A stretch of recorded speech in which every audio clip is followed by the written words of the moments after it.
இது உங்க KMS Industries. இப்போ நம்ம பார்த்துட்டு இருக்க ப்ராடக்ட் பார்த்தீங்கன்னா இட்லி ஸ்டீமர் மிஷின்னு சொல்லுவாங்க.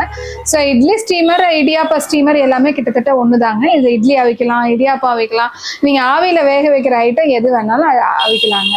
ஸோ இது வந்து நம்மளோட இதில் என்ன ப்ளஸ் அப்படின்னு பார்த்தீங்கன்னா, இது வந்து கேஸ்லேயே நீங்கள் ஆப்ரேட் பண்ணலாம், கரண்ட்லேயுமே ஆப்ரேட் பண்ணாங்க. ஸோ கரண்ட் போயிடுச்சு அப்படின்னா கேஸில் வைங்க, கேஸ் இருக்குது எங்களுக்கு இதில் கரண்ட்லேயே வேணும் அப்படிங்கிற மாதிரி இருந்ததுன்னா அதை யூஸ் பண்ணிக்கலாம். ஸோ இது வந்து 2-in-1 ஆப்ஷனில் உங்களுக்கு ரன் ஆகக்கூடிய கெப்பாசிட்டியில் இருக்குங்க. இது வந்து 52 இட்லி ஸ்டீமர்ஸுங்க. அதாவது ஒரு இதில் வந்து 52 இட்லி ஒரு பேட்சுக்கு நீங்கள் வந்து வேக வைக்கலாம்.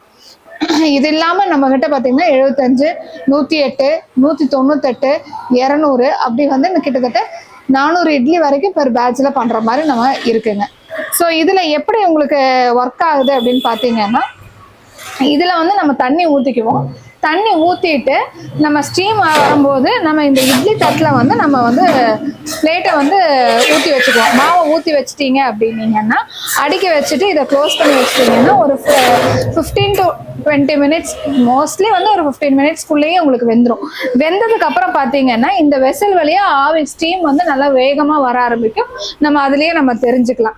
ஸோ இதை விட பெரிய ஸ்டீமராக இருக்கும் போது நீங்கள் ஒரு 10 மினிட்ஸ் ஊற்றி வச்சுட்டு மறுபடியும் மேலே இருக்கிற தட்டை கீழேயும், கீழே இருக்கிற தட்டை மேலேயும் மாற்றி வைப்பாங்க.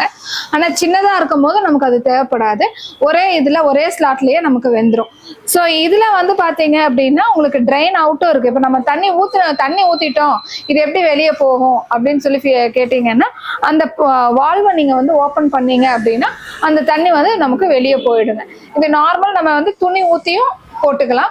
இந்த இட்லி தட்டுக்கு கீழே வந்து ஒரு பிளைன் தட்டும் கொடுத்துருக்கோம் உங்களுக்கு. அதாவது அந்த ஆவி வந்து பட்டு கீழே விழுகாம இருக்கிறதுக்காக ஒரு பிளைன் தட்டும் நாங்கள் கொடுத்துருக்கோம். ஸோ இதுலேயுமே வந்துட்டு நிறைய பேர் என்ன பண்ணாங்க, ஹோல்ஸ் போட்டு இடியாப்ப ட்ரேவாகவும் யூஸ் பண்ணுறாங்க. ஸோ அந்த மாதிரி நீங்கள் யூஸ் பண்ணுறதுனால பிளைன் தட்டாகவும் யூஸ் பண்ணிக்கலாம், ட்ரே தட்டாகவும் யூஸ் பண்ணிக்கலாம். இது வந்து ஃபுல் அண்ட் ஃபுல் SS கிரேட்ல தான் பண்ணியிருக்கோம்.